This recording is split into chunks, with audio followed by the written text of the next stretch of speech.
Hi guys! So, andito nga po pala ako ngayon sa Talim Island. At syempre, mamaya matutunghayan nyo ang ating cooking session. So, syempre, dumayo tayo ngayon para matikman natin ang isa sa pinagmamalaki nilang daing na ayungin. At isa yan sa produkto dito sa isla.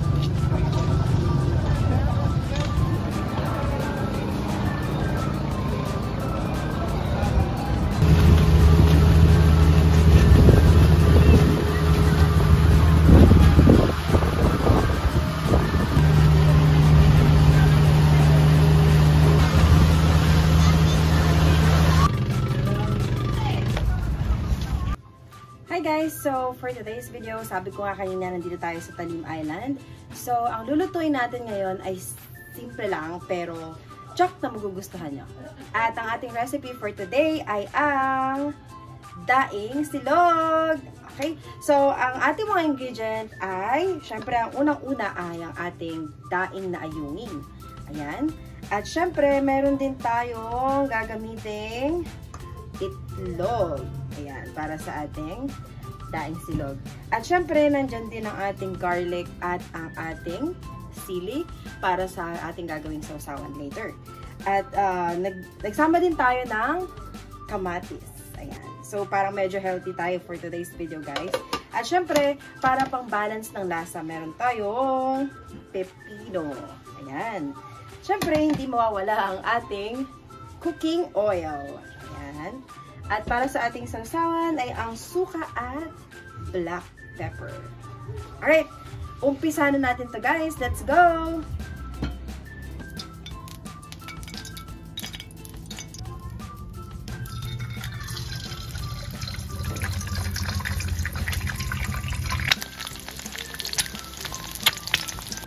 Okay, so guys, ito ang ating main ingredient, ang ating daing na ayungin. So, ito na ang ating susunod na lulutuin. So, simple lang yun guys. Lagay lang natin yun dyan. And then, halo-haloin lang natin ng konti. So, alam nyo ba guys, na ang ayungin ay bihira na lang ngayon. At dito na lang din ako nakakita nito sa isla o sa Talim Island, sa Binangonan. At ang paggagawa nito, ay medyo kailangan merong effort. Kasi unang-una, kailangan linisan natin yung mga bitukan nila, tatanggalin. Tapos, ibubukan natin siya ng ganyan. At, syempre, gugupitin natin yung mga parang mga tinik-tinik nila sa gilid. Ayan. Tapos, after nun, parang lalagyan pa siya muna ng asin. Syempre, daing yun. Tapos, papatuyuin natin siya. Dapat yung tuyong-tuyo siya, guys, para masarap at malutong.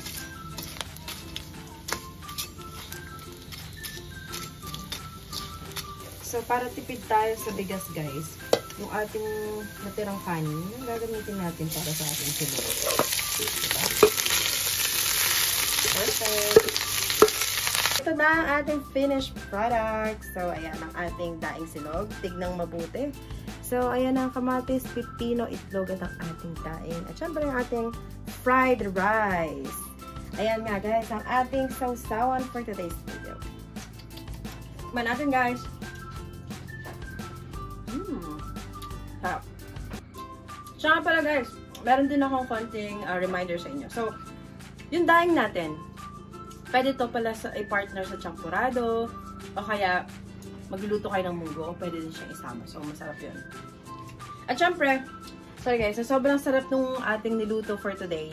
Sorry, makakalimutan ko pang mag-shoutout. Ito nga pala guys, meron tayong sa shoutout. Nag-message siya sa akin. So, unang-una ang ating isa shout out ay ang wait lang.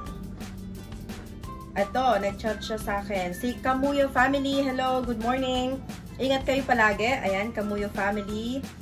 At ang ating mga star sender. Ayan, nandyan sila Richard, John Ray, and Elario. Ayan, mga star senders natin. At meron pang iba, hindi ko nakalimutan yung mga pangalan. Pero syempre, isang malaking shoutout din sa aking pamilya, Ignash family, Castor family. At yan guys, ingat kayo palagi at abangan nyo yung ating pang mga susunod na lulutuin sa ibang mga araw. Okay? And nga pala, meron pang humabol. Ayan, so batiin natin ng belated happy Sabbath anniversary, Christopher Angeles from Pampanga. Alright, thank you at God bless guys. Bye-bye! Okay guys, so sa mga gustong umorder ng ating ayungin na daing, PM lang ang katapat niyan. So PM is the key o kaya comment down below. At huwag niyo pong kakalimutan na i-subscribe ang aking YouTube channel. So yan po ay Sharon Castor 24. So makikita niyo po yan sa YouTube. And ang ating TikTok account. So it's Sharon Castor 24 din guys. Alright, thank you!